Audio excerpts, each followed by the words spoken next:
Greetings, ladies and gentlemen, from emergency cocktail doctor Bertram Everidge and his dangerous yet camera-shy paramour.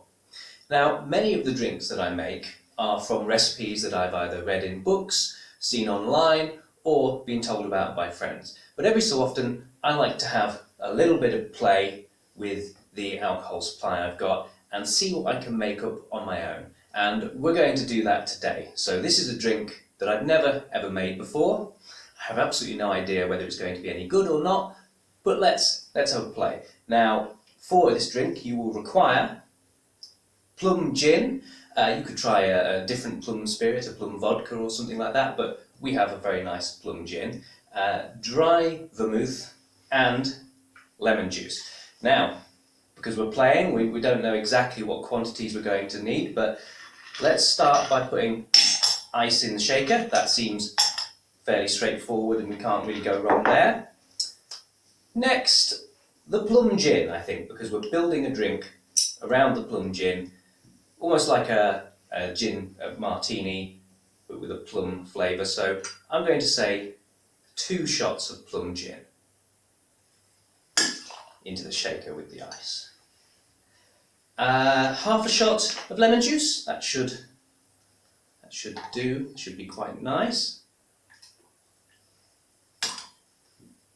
And half a shot of our extra dry vermouth.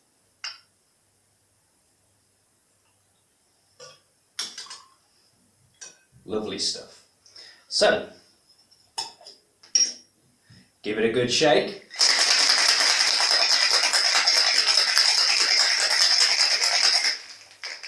And strain and pour into a cocktail glass.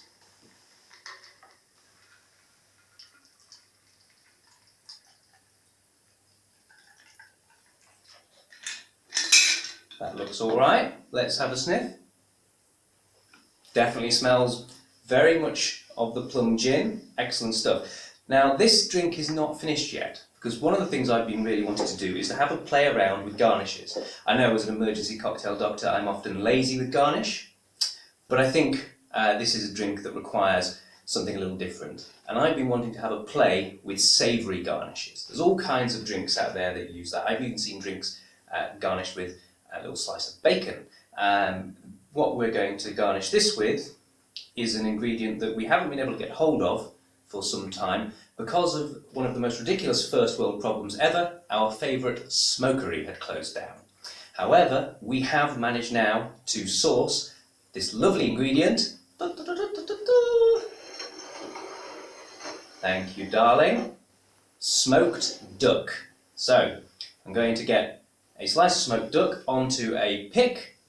Here's one I put on the pick earlier, and pop it into the drink. Fantastic. So I'm sort of going for like a Chinese-inspired thing, you know, duck with plum. But what else do you have when you have your plum duck at a Chinese restaurant? You have prawn crackers as well. Oh, thank you, darling. Thank you very much. So what I'm going to say as well is we'll just get a prawn cracker and just pop it very delicately on the side there. There we go. Balance that there. I have genuinely no idea if this is going to be amazing or if it's going to be terrible, but let's give it a go.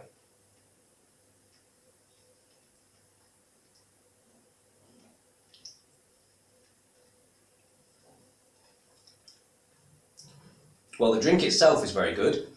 It's going to probably take me to the end of the drink to decide whether we're going to tweak the amounts, but initially it's a pretty good taste.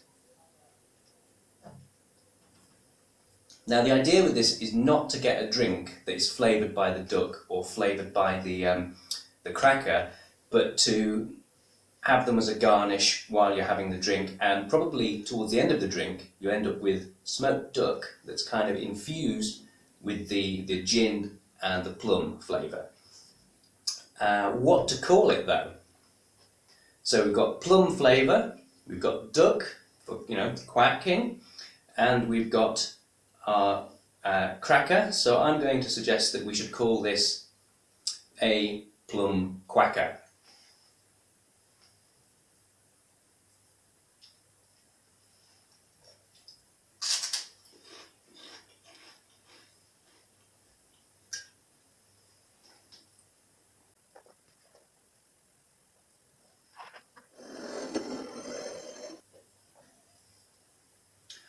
Well, I guess I'm only allowed the one slice of smoked duck. Too good for me, apparently. A very good drink and a strange choice of garnish, but actually I think it works. I'm going to say I recommend that you try this yourself. Everidge out.